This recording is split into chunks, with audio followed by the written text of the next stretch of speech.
вохӯрии сардори раёсати назорати умумии прокуратураи генералии ҷумҳурии тоҷикистон мушовири давлатии адлияи дараҷаи 2 содиқзода абдусамӣ, прокурори раёсати умумии прокуратураи генералии ҷумҳурии тоҷикистон қурбонзода тиллохон ҳабибулло ва раиси шаҳри турсунзода муҳтарам вализода абдуқодири исуф бо сокинони ҷамоати деҳоти 10-солагии истиқлолият баргузор шуд. дар оғоз роҳбарияти шаҳр меҳмононро хайрамақдам гуфта, дар атрофи мулоқоти президенти мамлакат муҳтарам эмомалӣ раҳмон ки бо зиёиён, фаъолон ва раисони шаҳру ноҳияҳо баргузор шуда буд, фикру назари хешро баён кард.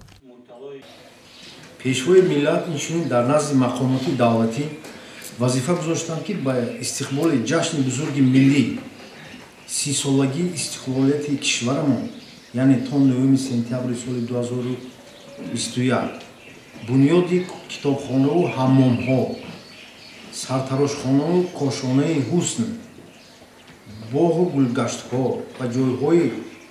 сайру истироҳати оммавӣ, корхонаҳои истеҳсолӣ, аз ҷумла коргоҳҳои дӯзандагӣ, маснуоти ҳунарҳои мардумӣ,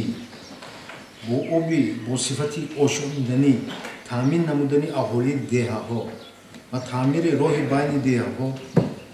анҷом дода шавад. боварӣ дорем ки шумо мардуми меҳнатқариву саховатманди шаҳри Турсунзода дар иҷрои ин дастурҳои масъулият нишон дода, дар боз ҳам ободу зебо гардонидани ин диёри бишиштосо саҳм хоҳед дошт. роҳбари давлат ҳамзамон бо такя ба манбаъҳои мутании динӣ иброз доштанд ки садақаи фитр бояд дар навбати аввал ба хешу табори наздики эҳтиёҷманд, ятимону маюбон ва мусофирону камбизоатон дода шавад. дар ин росто мувофиқи мақсад мебуд ки садақаи фитр ва ҳар гуна хайрот ҷамъ карда тариқи дастҷамъӣ барои кӯмаки моддӣ ба ниёзмандон, таъмири хонаи шахсони камбизоату бесаробон ё харидории асбобу ашёи хона барои онҳо равона карда шавад. роҳбари давлат ҳамзамон изҳори нигаронӣ намуданд ки баъзе ҳамватанони мо маросими ҳаҷро аз зиёрат ба сайёҳату тиҷорат табдил дода чандин бор ба ҳаҷ мераванд, ҳолон ки онҳо метавонанд маблағи ҳаҷи такрориро барои кӯмак ба хешу табори муҳтоҷашон, таъмири роҳи деҳаи худ ё бунёди мактаб барои фарзандону набераҳояшон сарф карда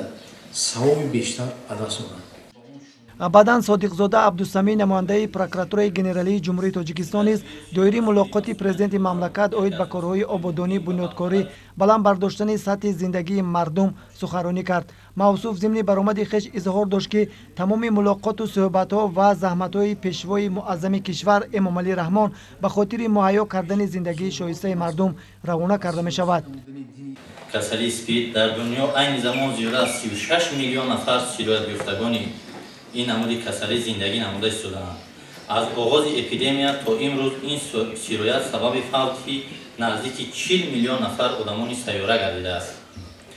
тибқи маълумотҳои расмии созмонҳои номбурда то соли 2014 шумораи ҳодисаҳои сироятёбӣ бо ин касалӣ назар ба солҳои пешин коҳиш ёфта, паҳншавии ин эпидемияи маргувар дар ҷаҳон тамоили ба пасравӣ намуд. ҳамзамон дар тӯли 5 соли охир шумораи шахсони бо ин касалӣ зиндагикунанда ки ба табобати тиббӣ дастрасӣ доранд 2 маротиба зиёд гаштааст ки ин ҳолатҳо яке аз дастовардҳои ҷаҳонӣ ба шумор мераванд. мутаассифона шумораи сироятёфтагони ВНМО дар ҳамаи давлатҳои минтақаи Аврупои Шарқӣ ва Осиёи Марказӣ ки Тоҷикистон низ шомили он мебошад, рӯ ба афзоиш аст. аз ҷониби дигар хушсандиовар он аст ки дар байни давлатҳои минтақа ҳолати эпидемикии сирояти спид дар Тоҷикистон нисбатан муталлил буда, паҳншавии он дар 100 000 нафар аҳолии кишвар ба 115 нафар баробар аст. ин дар ҳолест ки ин нишондод дар Федератсияи Россия 751 нафар, дар Украина 729, дар Қазоқистон 145, Қирғизистон 131 ва дар ҷумҳурии Ӯзбекистон 127 нафарро ташкил медиҳад.